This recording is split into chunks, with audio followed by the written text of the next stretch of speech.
Inihandog ng Dominican Communications Philippines in the city of Santo Tomas, Santo Domingo Convent, at ng SCI Security and Investigation Incorporated sa pakikipagtulungan ng Radyo Veritas 846 at ng Catholic Media Network.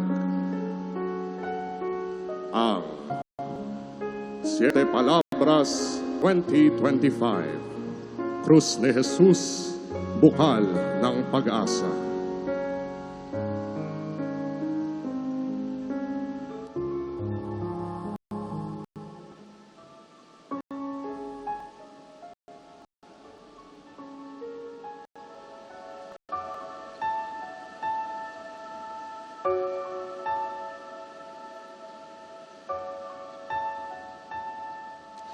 Isang mapagpalang Biyernes Santo po sa inyong lahat.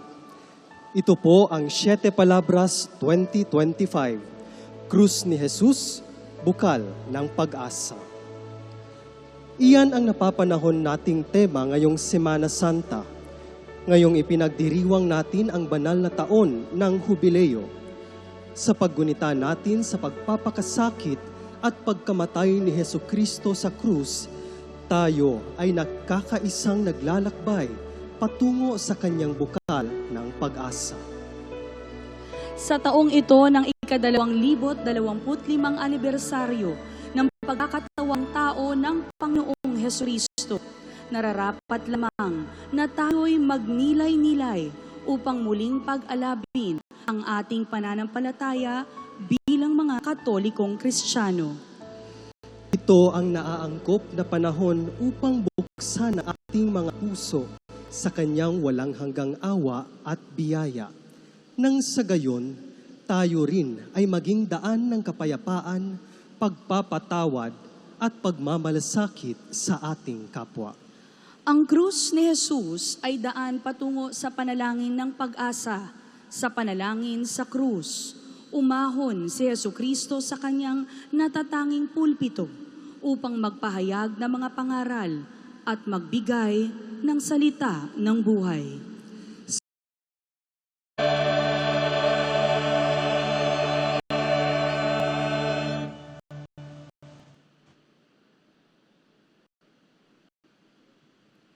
Inyo pong natunghayan ang ating taunang pagtatanghal ng pagninilay sa huling 7 wika ng ating Panginoon.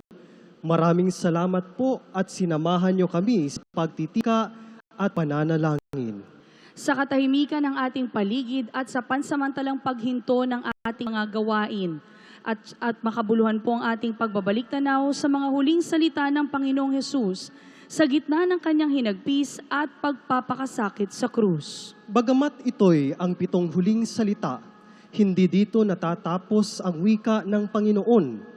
Ito ay nagpapatuloy sa ating pananalangin at sa pagsasabuhay ng kanyang mga aral. Naway patuloy tayong mapuno ng kanyang pag-asa para sa kapayapaan ng mundo at sa tunay na pagbabago ng ating mga puso. At naway magkita-kita po tayong muli sa susunod na Biyernes Santo dito po sa simbahan ng Santo Domingo, ang National Shrine of Our Lady of the Holy Rosary, La Naval de Manila. Ako po si Brother John Reed Medina Caturza ng Order of Preachers. At ako naman po ang inyong lingkod, Diane Medina Ilustre. Patuloy po tayong taimtim na manalangin at magnilay-nilay hanggang sa Pasko ng Pagkabuhay. Ito po ang Siete Palabras 2025. Ito yung hinagpis